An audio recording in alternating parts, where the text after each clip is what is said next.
हटिए हटिए। रवि साहेब, ये आहे Vijay Sharma. Hello sir. Sub inspector Rashmi आणि हे आहे सिद्धार्थ. काय वाटतंय नितिन? सर विश्वास बसत नहीं है, हमारा तो पूरा डिपार्टमेंट शॉक है. आज सवेरे कुछ बच्चे लोग यहाँ खेलने आए थे, उन्होंने इन्फॉर्म किया. सर देखने में तो ये हिट एंड रन का केस लगता है. और वहाँ वो टायर के निशान देखे तो लगता है सर कोई मीडियम साइज का ट्रक या तो फिर टेम्पो होगा.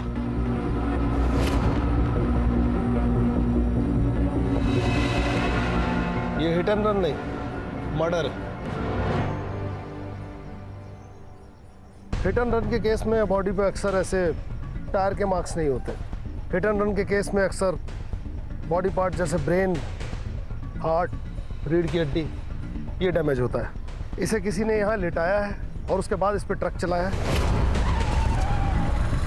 एक बार नहीं, 2 बार, 3 बार, तब तक जब तक ये मर नहीं गया.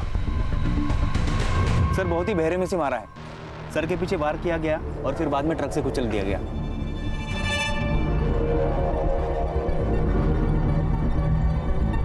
सर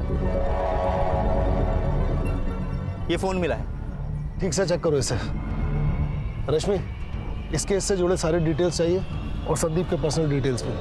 जलगांव के बेलकड़ी गांव पुलिस चौकी के पीएसआई संदीप गवई की बेरहमी से मौत हो चुकी है.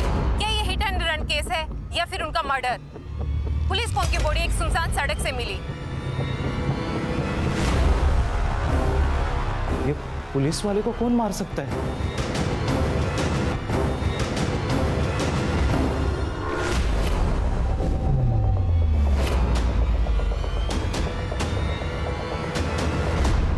अरे कोई मुझे बताएगा क्या? मुझे क्यों लाए हो यहाँ पे?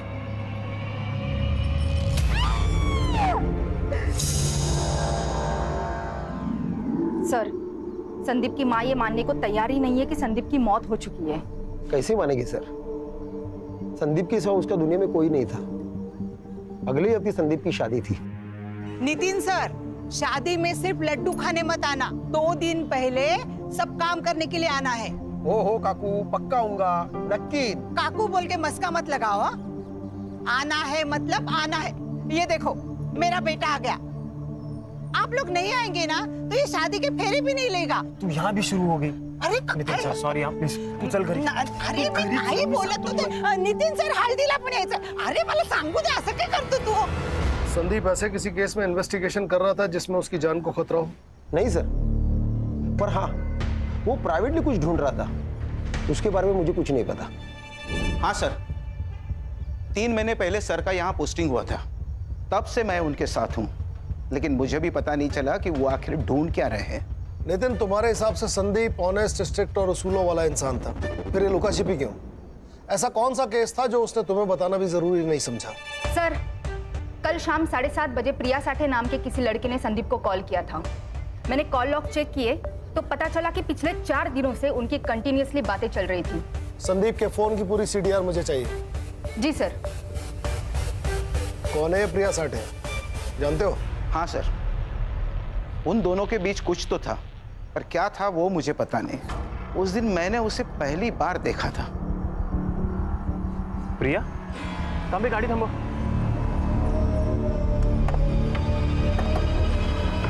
प्रिया,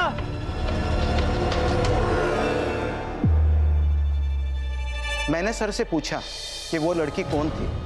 तभी उन्होंने मुझे बताया कि वो उनके कॉलेज की पुरानी फ्रेंड थी.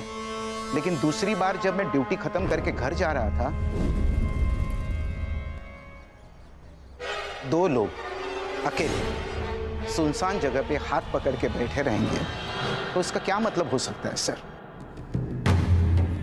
बाद में मुझे पता चला कि प्रिया शादीशुदा है. 1 साल पहले ही उसकी शादी हो चुकी है. मैंने उन्हें बहुत समझाने की कोशिश की, पर आखिर में जूनियर हूं सर, मेरी कौन सुनेगा?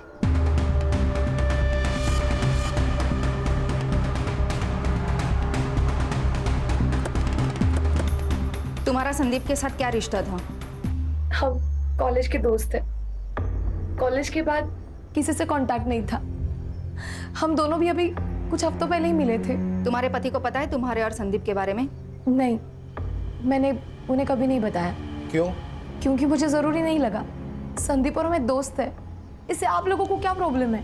मैडम, जब दोस्त का मर्डर हो जाएगा तो सवाल उठेंगे और प्रॉब्लम भी होगी। लेकिन मुझ पर क्यों? हो सकता है कि आप दोनों का रिश्ता दोस्त से बढ़कर था और आप दोनों के इस रिश्ते के बारे में आपके पति मकरंद को इस बात का पता चल गया और उसने गुस्से में आकर संदीप का खून कर दिया। ये आप क्या बोल रहे हो? धोखा अक्सर मतलब पूरा होने के बाद ही दिया जाता है। ऐसा कौन सा मकसद था मैडम जो संदीप ने पूरा कर दिया था? बंद कीजिए ये ड्रामा। संदीप मेरे भाई की तरह था। तो आपके ये भाई साहब के बारे में आपके पतिदेव को आपने क्यों कुछ नहीं बताया? क्यों सब छुपा के रखा? म्हणजे काहीतरी होतच ना। ऐसा कुछ नहीं है। मकरंद से मैं प्यार करती हूँ और हम दोनों खुश हैं। करता क्या है ये मकरंद? जी, उनका दाल चावल का होलसेल का बिजनेस है और उसी सिलसिले में उनका जलगांव जाना होता है। मोबाइल नंबर दीजिए उनका। सर, मुझे तो लव ट्रायंगल की बू आ रही है। लव ट्रायंगल में किसी एक का मरना तय है, ये तो इतिहास में लिखा हुआ है। सुतार, इस मकरंद और संदीप के बारे में सारी डिटेल पता करो। और रश्मि, प्रिया के बारे में सब पता करके बताओ। सर, ये प्रिया तो डॉक्टर राजा आठवले की बेटी है। कौन है डॉक्टर राजा आठवले? सर, कहने को तो ये डॉक्टर है, लेकिन लोग इसे देव आरटी एक्टिविस्ट है, लोगों की काफी मदद करता है। लेकिन सर, पुलिस से इसकी नहीं बनती क्योंकि इन्हें हर पुलिस वाला बिका हुआ और करप्ट लगता है।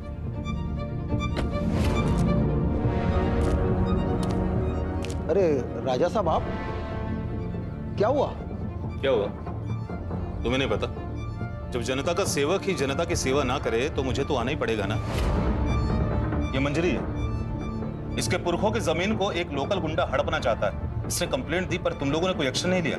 दरअसल राजा साहब, वो हुआ ये कि क्या क्या वो क्या मतलब? ये विधवा है तो इसकी कंप्लेंट को तुम सीरियसली नहीं लोगे? ये मत समझना कि अकेली है, इसका भाई अभी जिंदा है, राजा अठावले। और सुनो, अगर कल तक उस रघु का तुमने कोई बंदोबस्त नहीं किया ना तो परसों बिना बताए अपना रेजिग्नेशन डाल देना। रश्मि, ये तो एक अलग ही एंगल निकल के आ गया। कहीं ऐसा तो नहीं कि प्रिया के पिता डॉक्टर राजा अठावले को संदीप और प्रिया के बारे में पता पड़ गया और उसने गुस्से में आकर संदीप को मरवा दिया? सर, कहने को तो बहुत कुछ हो सकता है, लेकिन हम उस पर डायरेक्ट डाउट नहीं ले सकते। बड़े चाहने वाले हैं उसके। सर, अगर वो इन्वॉल्व है तो पूरे सबूत के साथ जाना पड़ेगा। कहाँ है इस डॉक्टर साहब और देव मानुष का क्लिनिक? आ जाओ। सर, आप निकल रहे हैं? हाँ, आज थोड़ा लेट हो गया। वो मैं आपके लिए मच्छी करी लेकर आई थी। अरे वाह, मतलब तुम्हें मेरा वीक पॉइंट मालूम है कि मुझे मच्छी करी बहुत पसंद है, वो भी तुम्हारे हाथों की। तो ठीक है, थोड़ा लेट और सही। एक काम करो, तुम प्लेट्स लगाओ, मैं हाथ धोकर आता हूँ। ठीक है?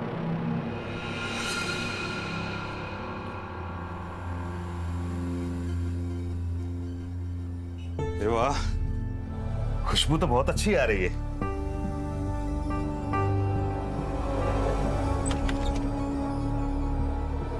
अरे भाई को आना, देख रुक्मणी फिश फ्राई से लेकर आई है। ताई, या ना, मैं आपके लिए भी प्लेट लगाती हूँ। रहने दो रुक्मिनी, इतने प्यार से जिनके लिए लाई हो उन्हीं को खाने दो, कहीं कम ना पड़ जाए। क्या बोले जा रही हो, पागल हो क्या? आप क्यों भूल जाते हैं कि आपका एक घर है, बीवी है, परिवार है जो आपके लिए वेट कर रहा है, पर आप हमारी परवाह किए बगैर यहाँ एक पराई औरत के साथ खाना खा रहे हैं। सर, मैं आती हूँ।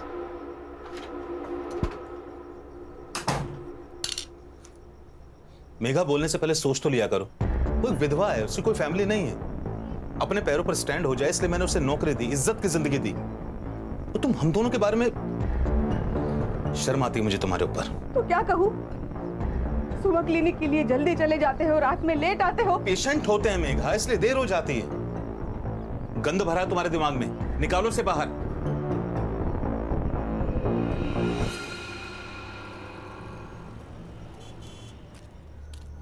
संदीप, संदीप! अरे ताई, तुम्ही इथे? क्या हुआ? तांबे भाऊ, आपके सर आज भी टिफिन भूल के आए हैं। मैं उनकी पसंदीदा भिंडी बनाई थी, वो लेके आई हूँ। कहाँ है संदीप? वो ताई, वो अभी पेट्रोलिंग के लिए गए हैं। तो एक काम करो तांबे भाऊ, उसको फोन करके बुला लो। मैं तब तक खाना लगाती हूँ। फोन नहीं लग रहा काकी, आप खाना रख दीजिए, मैं उसे बता दूंगा।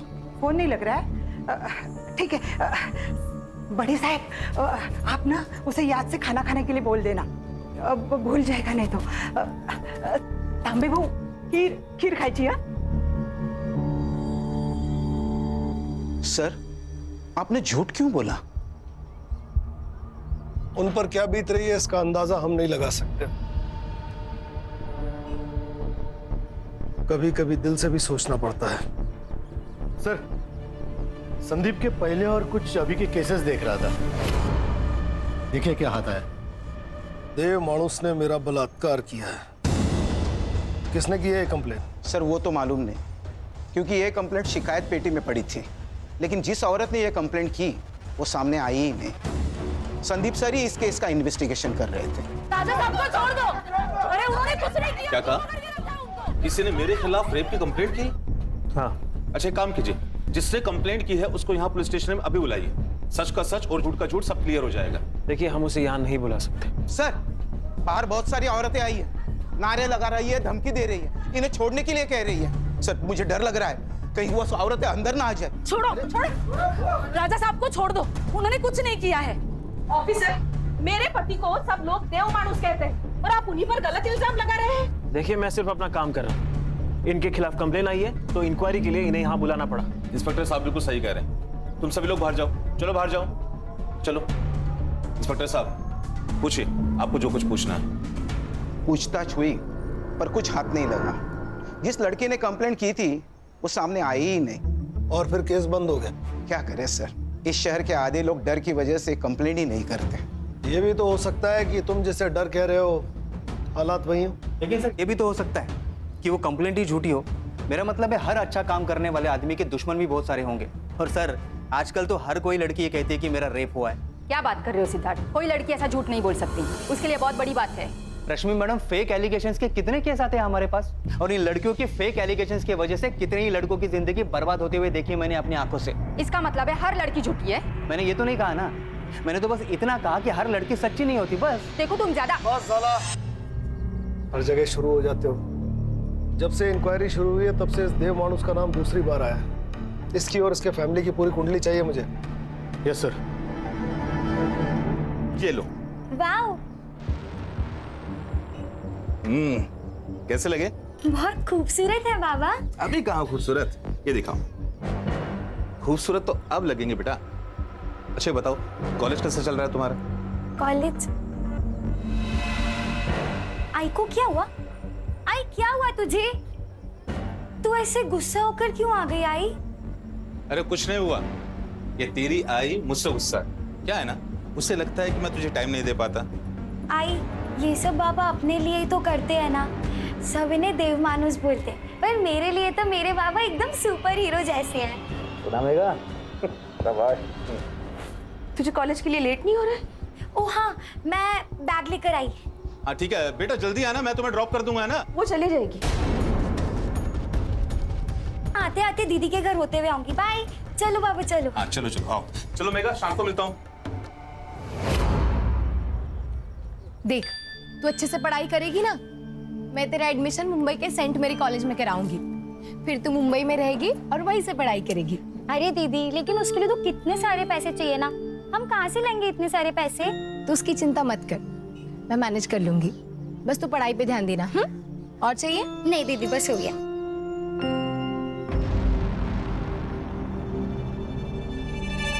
ये कंगन कब खरीदे? ये तो मुझे आज सुबह ही बाबा ने दिए। कितने खूबसूरत है ना। निकाल कर फेंक दे। यहाँ हर चीज की कीमत चुकानी पड़ती है नीतू। बिना मतलब के यहाँ कोई किसी के लिए कुछ भी नहीं करता। दीदी, वो बाबा है हमारे। सौतेले। और मैं इतना गुस्सा क्यों कर रही हूँ ना, तेरी माँ से जाके पूछ। मुझे किसी से कुछ नहीं पूछना। तू जलती है मुझसे क्योंकि बाबा ने तुझे कुछ गिफ्ट नहीं दिया और मुझे कंगन दिए, इसलिए जा रही हूँ मैं। नीतू, नीतू बात सुन मेरी। नीतू,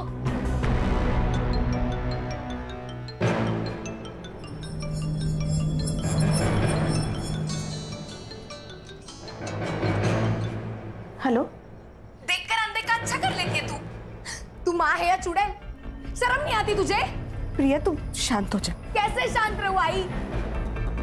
पहले बालिया, अब ये कंगन, ये सब किस और जा रहा है ना, सब समझ रही हूँ मैं। देख, तू चुप बैठ। चुप रहकर ही तो सब कुछ सह लिया, लेकिन नीतू ये नहीं सहेगी। अब तो समझ आई, बचा ले अपनी बेटी को।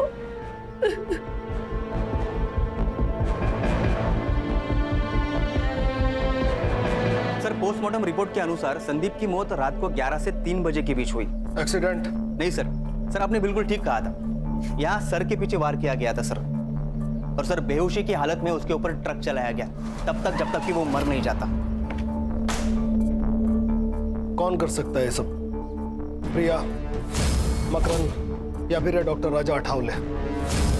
सर, संदीप के कॉल लोकेशन के हिसाब से वो मर्डर वाले दिन रात को 9:30 बजे अपने घर से निकला था और डॉक्टर राजा के क्लिनिक गया था। तब से उसका फोन स्विच ऑफ है। इसका मतलब सर जो कुछ भी हुआ है वो सुनसान सड़क और क्लिनिक के बीच हुआ है। सुतार, कुछ ज्यादा ही शरीफ नहीं है देव मानुस? एक औरत इसके खिलाफ कंप्लेन करती है, संदीप की मौत इसके क्लिनिक की ओर इशारा करती है।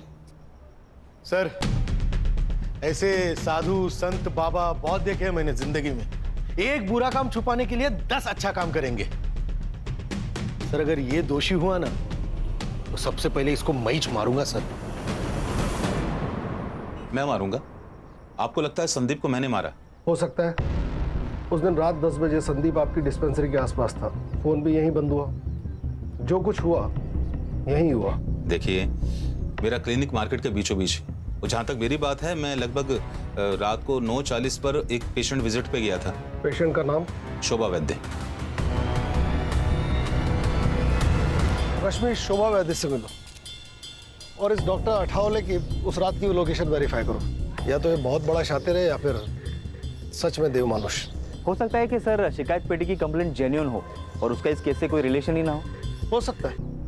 एक काम करो सिद्धार्थ, पिछले 6 महीने में डॉक्टर अठावले को जिन औरतों ने रेगुलर विजिट किया है उनसे पूछताछ करो, उनके हैंडराइटिंग सैंपल्स लो और उसे उस लेटर से मैच करो। ये इस केस को नई दिशा दे सकते हैं। पिछले 6 महीने में जो भी सुसाइड और मिसिंग केस हुए हैं उन सब की फाइल तांबे से लो, कुछ ना कुछ जरूर मिलेगा।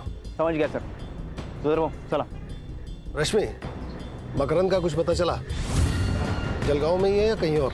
पता नहीं सर, पिछले 24 घंटे से उसका फोन स्विच ऑफ आ रहा है और उसकी last call location बेलकड़ी bus stand थी। ये दोनों मियाँ बीवी मिलके कहीं हमें घुमा तो नहीं रहे? ये प्रिया के पास चले सर?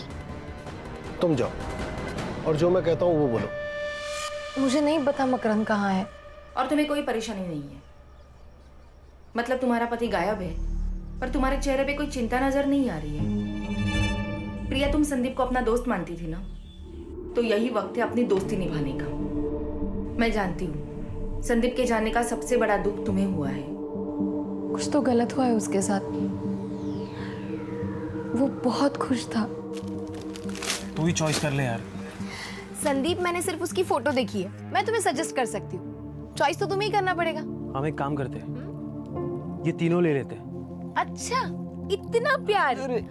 अभी से इतना प्यार करोगे ना तो तुम्हारी बीवी तुम्हें जोरू का गुलाम बना के रखेगी। संदीप एकदम परफेक्ट पति था, जैसा हर लड़की चाहती है।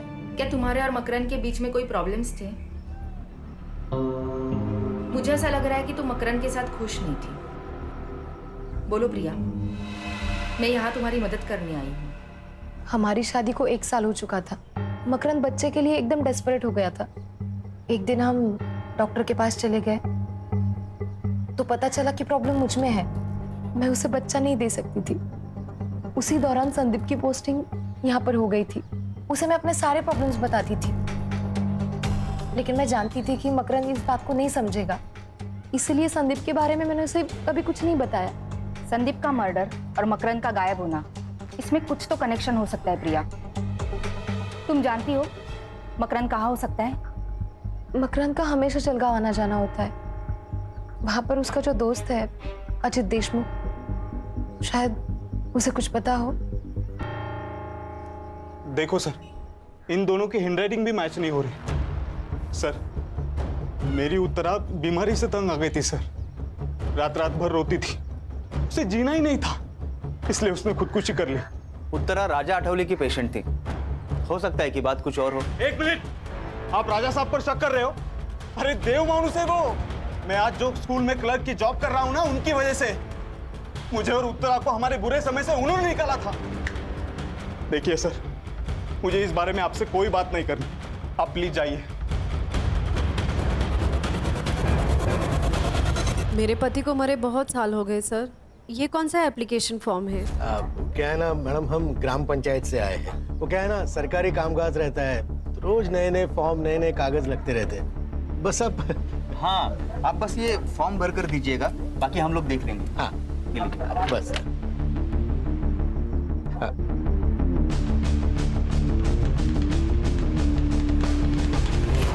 सर, मकरंद से बात हुई और वो उसका दोस्त अजीत देशमुख, उससे भी बात हुई। वो दोनों साथ में ही थे। मैंने मकरंद को बुला लिया है, कल वो पुलिस स्टेशन आ जाएगा।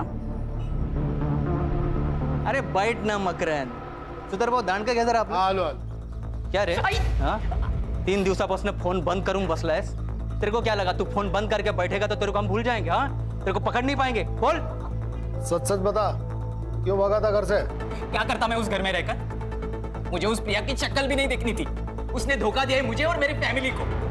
मतलब? प्रिया कंसीव नहीं कर पा रही थी, इसलिए हम डॉक्टर के पास गए. स्कैन किया, जब मैंने रिपोर्ट देखी तो मैं पागल हो गया था. इतना बड़ा धोखा. हाँ जी करता है ना तुझे यही मार दूं मैं. तेरे पास यूट्रस ही नहीं है तो बच्चा कैसे होगा? ये क्या कह रहे हो आप? मुझे कुछ समझ नहीं आ रहा है. 2 साल पहले ही तेरा यूटेरस निकाल दिया और तू कहती है तुझे कुछ भी पता नहीं. पागल समझाए मुझे? जानवर हूं मैं जो तेरे बाप ने मेरे सामने ये मांस का टुकड़ा डाल दिया. ना तू पूरी बीवी कहने लायक है ना पूरी औरत.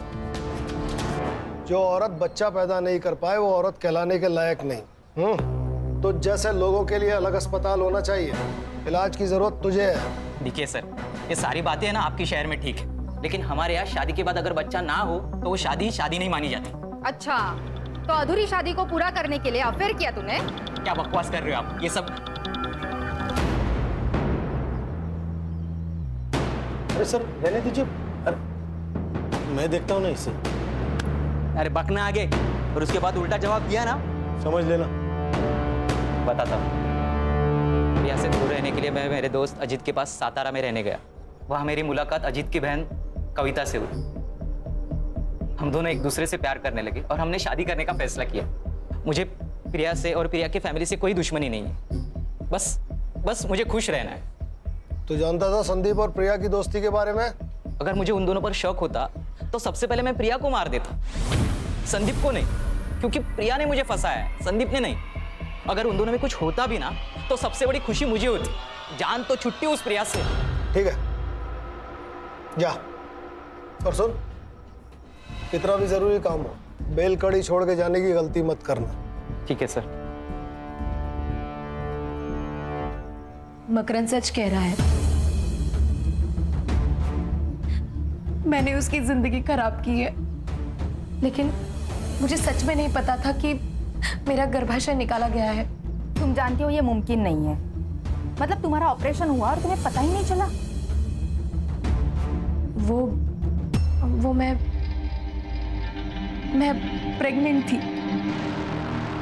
आई वॉज रेप्ड और मेरा बलात्कार करने वाला कोई और नहीं था, मेरा बाप डॉक्टर राजा अठवले. बाबा के गुजर जाने के बाद हमारी हालत बहुत खराब थी. मैं सिर्फ 14 साल की थी और नीता 10 साल की. हमारे खातिर आई ने दूसरी शादी की, लेकिन एक रात मैंने देखा वो डॉक्टर मेरी आई के साथ बलात्कार कर रहा था. एक मिनट, बलात्कार? हाँ, वो आदमी राक्षस से कम नहीं है. सेक्स के लिए पागल है वो. मेरी आई को तकलीफ में देखकर उसे मजा आता था.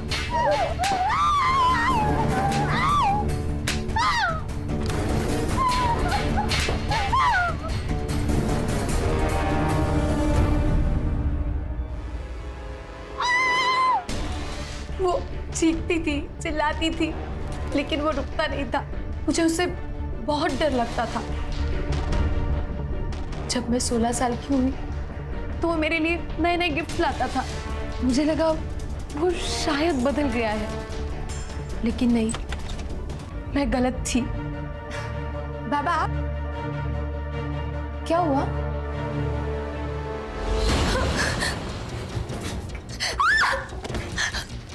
बाबा छोड़ो मुझे! छोड़ो! तुम्हारी माँ को ये सब पता था? हाँ, और फिर भी वो चुप रही। मुझे पता है ये सब बहुत गलत है, पर अगर डॉक्टर साहब ना होते तो हम किसी रोड पे खड़े होते और आता जाता हर कोई तुम्हारी इज्जत से खेलता। यहाँ पे तो बस एक ही मी तुझ्या पुढे हाथ जोड़ते, किसी से कुछ मत कहना, कुछ मत कहना। फिर 2 साल मेरे साथ ये रोज होता रहा। जब मैं प्रेग्नेंट हुई तो आई ने मेरे अबॉर्शन के साथ मेरा गर्भाशय में निकलवा दिया, और ये बात मुझे मकरंद से पता चली। बहुत गुस्सा आया था मुझे। क्यों आई, क्यों? मुझे लगा था शादी के बाद मेरी तकलीफ कम हो जाएगी, लेकिन तूने मेरी शादी भी तोड़ दी। मकरंद मुझसे अलग होना चाहता है, मैं क्या करूं? हाँ, फिर से तेरे पास आके रहूं और बार बार तेरा पति मेरा रेप करे, यही चाहती है ना तू? यही चाहती है ना?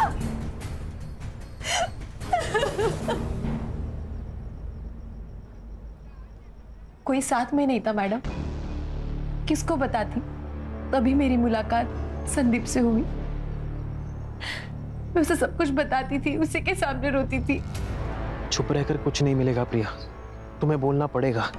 सब खत्म हो जाएगा संदीप। तो अब क्या ठीक चल रहा है प्रिया? देखो, अगर तुम ऑफिशियल रेप की कंप्लेंट नहीं डालोगे तो मुझे ये केस अपने हिसाब से हैंडल करना पड़ेगा, और कुछ भी हो जाए मैं तुम्हें इंसाफ दिलवा कर ही रहूंगा।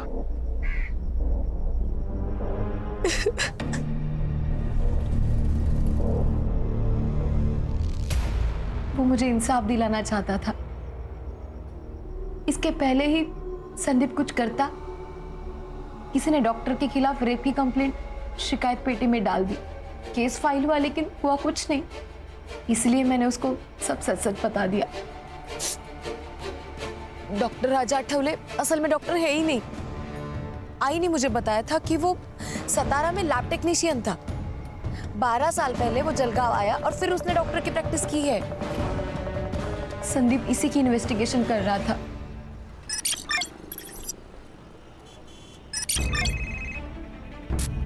हाँ बोलो सुतार। सर, शिकायत पेटी की हैंडराइटिंग मैच हो गई सर।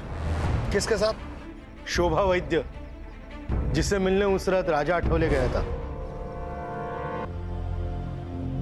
कि मैं उसे ये बात नहीं बताती तो शायद आज संदीप जिंदा होता।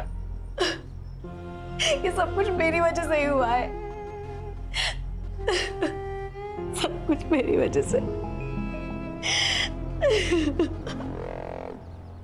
सही थे सर, आप बहुत शातिर कौवा है ये। साधूच्या वेशात राक्षस है। अब इस राक्षस के उद्धार का वक्त आ गया सुतार। पक्के सबूत जुटाओ इसके खिलाफ, फिर निकालेंगे इसकी बारात पूरे शहर में। सुतार, पता लगाओ अभी इसका टारगेट कौन है, किसका इलाज चल रहा है वहां फिलहाल।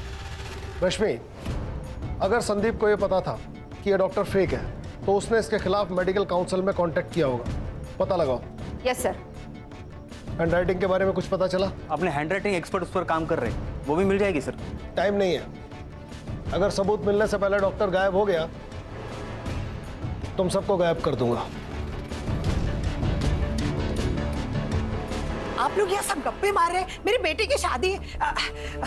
तांबे बहू, ये मिठाई पूरे पुलिस स्टेशन को बांट दो।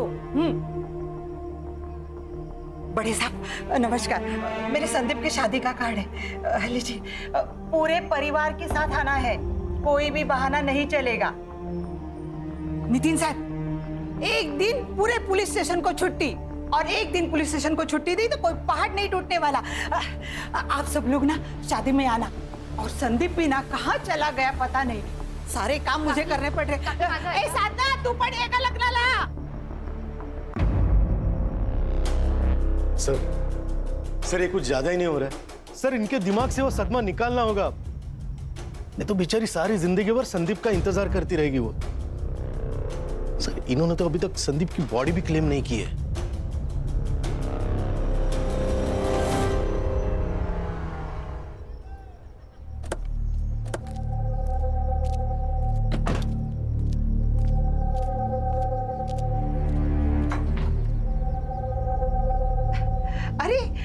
सब लोग आ गए? बहुत सारे काम पड़े हैं।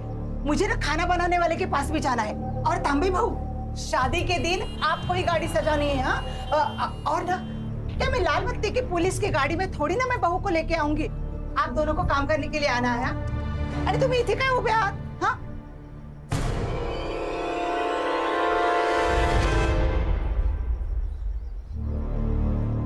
क्या हुआ? ये तो सो रहा है। संदीप का एक्सीडेंट हो गया, वो बच नहीं सका। बड़े सब क्या बोल रहे हैं? ये तो सो रहा है। संदीप अब नहीं रहा काकी, उसकी बॉडी डैमेज हो गई है। आज अंतिम संस्कार करना है, आखिरी बार उसका चेहरा देख लीजिए।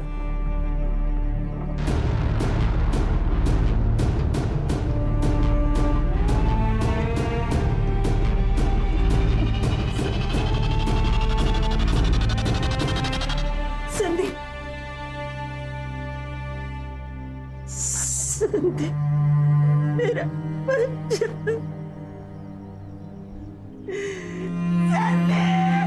मेरा बच्चा। काकी, रश्मि, रोने दो ना, दिल हल्का हो जाएगा। इस तरह आंसू रोक कर ये जिंदगी नहीं बिता पाएंगी। किसी के खोने का दर्द क्या होता है ये मैं अच्छी तरह जानता हूं।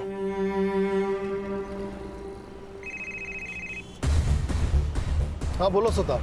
सर, शिकायत पेटी की हैंडराइटिंग मैच हो गई सर। किसके साथ? शोभा वैद्य, जिससे मिलने उस रात राजा आठवले गया था। तुम्हारी हैंडराइटिंग इस लेटर से मैच हो रही है जिसमें तुमने लिखा है कि देव मानुस ने तुम्हारा बलात्कार किया है। और उसी देव मानुस ने कहा कि संदीप के मर्डर की रात वो आपके साथ था, आपसे मिलने आपके घर गया था, जबकि आपके फोन की लोकेशन उस रात डॉक्टर के क्लिनिक की थी। और अगर आप क्लिनिक पर थी तो डॉक्टर साहब वहां पर क्या कर रहे थे? सर, उठला आता, हाँ? भांडा फूट चुका है। अब सच बोलिए, नहीं तो ना खून का चार्ज लगाकर ये केस इधर ही बंद कर देंगे अब। और आपको बेटे को आपको मिलने के लिए जेल आना पड़ेगा। मैंने कुछ नहीं किया सर, सिर्फ झूठ बोला है मैंने कि उस रात डॉक्टर साहब मेरे साथ थे। उन्होंने मुझे धमकी दी थी, इसलिए मैंने झूठ बोला। तो अब सच बोल दो। एक दिन मेरी तबीयत खराब हो गई थी, मैं डॉक्टर साहब के पास गई। कुछ नहीं शोभा, बस एक इंजेक्शन लगेगा तुम्हें और ठीक हो जाएगा। है? हाथ दिखाओ।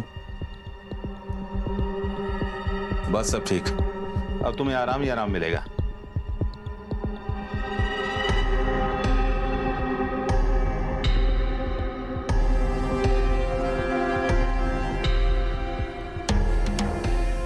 उसके बाद ये हर रोज होता रहा।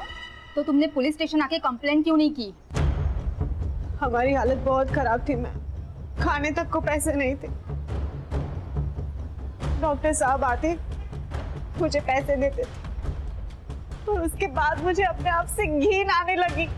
मुझे ये सब बंद करना था सर, इसीलिए मैंने शिकायत पेटी में चिट्ठी डाल दी। तो जब पुलिस आपके दरवाजे आई तो सच क्यों नहीं बोला? डर गई थी सर मैं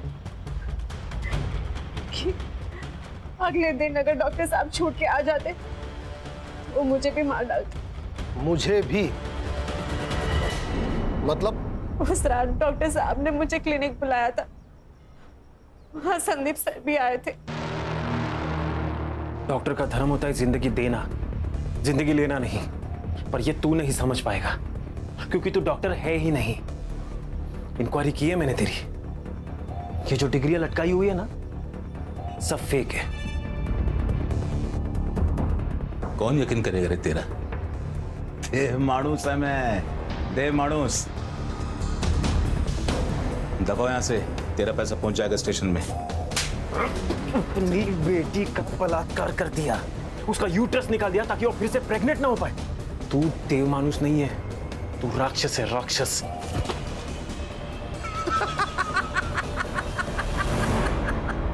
अगर तू पिछले 12 सालों से खेल खेलता आ रहा है मैं, राजा ठावले, समझा क्या? अगर ऐसा ही है ना तो तुझे जिंदा रखना सबसे बड़ी गलती होगी।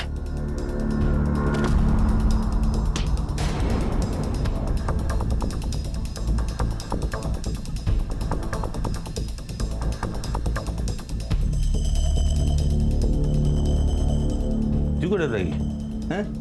अरे हमारा नहीं है, बेहोश हुआ है बस। तू फोन दे, दे लवकर, दे दे दे, अरे दे। हाँ सुन, राजा बोल रहा हूँ। किसको कॉल किया था उसने? किसको कॉल किया था? पता नहीं, पर बाद में बोला कि घर जाओ। और जब सुबह न्यूज़ देखा तो पता चला उन्होंने संदीप सर को मार दिया था।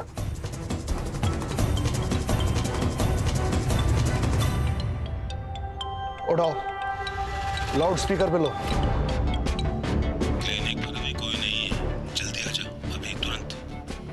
चलो उठा के लाते हैं इस देव मानुस को। सर इसको ना मैं ही मारूंगा।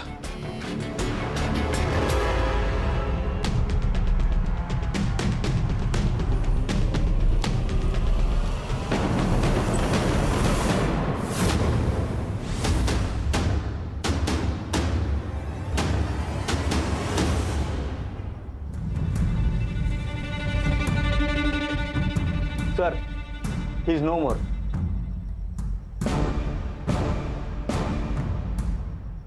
सर लगता है गला घोट के मारा है। अब इसे किसने मार दिया? हर चीज जगह पर है। इसे जिसने मारा है वो जानता था कि शोभा के बयान के हिसाब से संदीप को इन्हीं में से किसी एक ट्रॉफी से मारा गया है। इन ट्रॉफीज को फॉरेंसिक के लिए भेजो सुतार।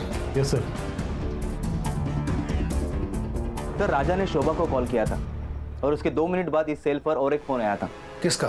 मकरंद का। हेलो, ओके ठीक है सर। ये देखिए, राजा ने उस रात शोभा के फोन से मकरंद के दोस्त अजित को कॉल किया था। इस मकरंद के फोन को ट्रेस पे डालो। सुधार, बॉडी को पोस्टमार्टम के लिए भेजो। उस रात राजा ने शोभा के फोन से अजीत को फोन किया।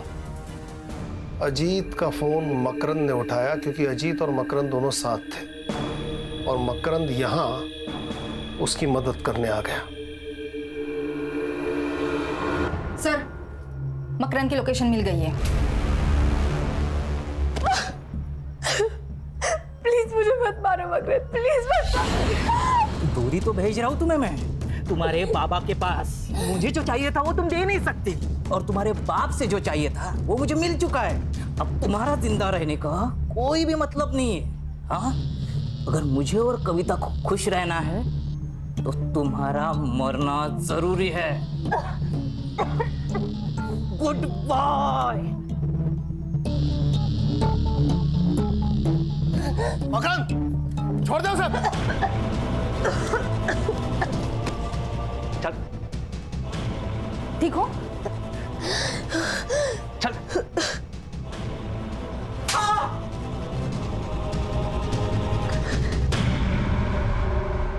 वो दाढ़ी बोल तो गया था पटापट।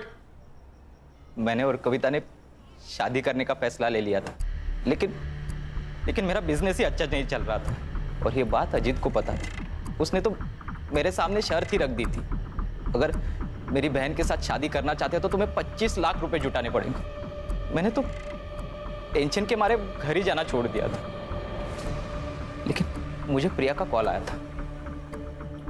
उसने मुझे बताया कि डॉक्टर साहब ने उसके साथ जबरदस्ती की थी और उसी की वजह से वो प्रेग्नेंट हुई थी।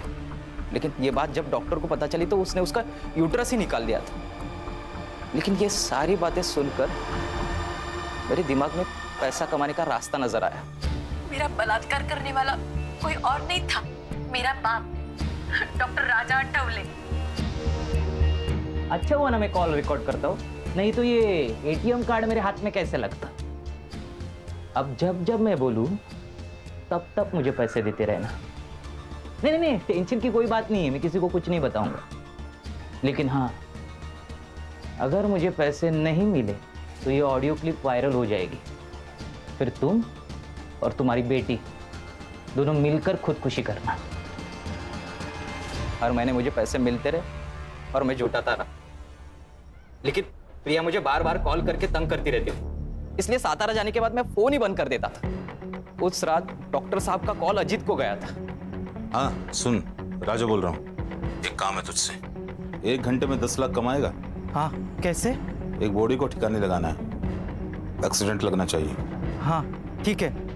मैंने तुरंत हाँ कर दी क्योंकि मुझे पैसे जुटाने थे। अजीत का तो ट्रांसपोर्ट का बिजनेस था ही, इसलिए मैंने बिना बताए उसकी गाड़ी लेके बेलकड़ी पहुंच गया। मैंने क्लिनिक से बॉडी उठाई और खदान के पास वाले रोड पे लेके गए।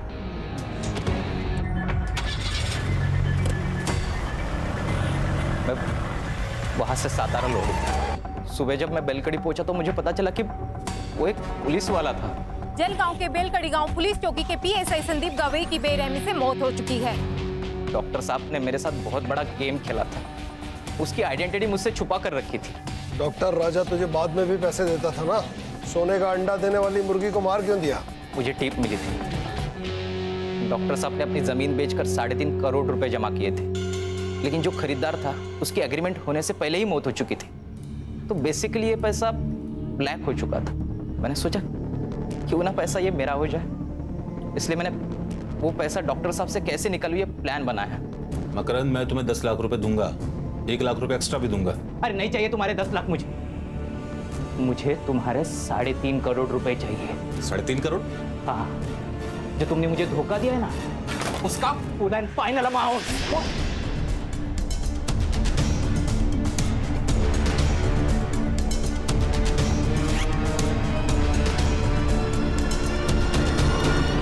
प्रिया को क्यों मारना चाहता था? डॉक्टर साहब की मौत की तलवार मेरे सर पर हमेशा रहती थी, इसलिए उन दोनों को मारकर उनकी मौत में सुसाइड बता देता। और ऑडियो क्लिप वायरल करने के बाद ये बात साबित ही हो जाती, फिर मैं और कविता आराम से जिंदगी बिता पाती। बहुत सपने देखे तूने, बाकी के सपने अब जेल में देखना। कहा था ना तुझसे, तुझे इलाज की जरूरत है। तो जैसों का बस यही इलाज है। चल चल चल चल चल चल छोड़ दो, चल। इस केस में आरोपी मकरंद साठे को पीएसआई संदीप गवाई और राजा अठावले के मर्डर के लिए आईपीसी की धारा 302, आपराधिक साजिश के लिए 120B और सबूतों से छेड़छाड़ के लिए आईपीसी की धारा 204 के तहत 10 साल की सजा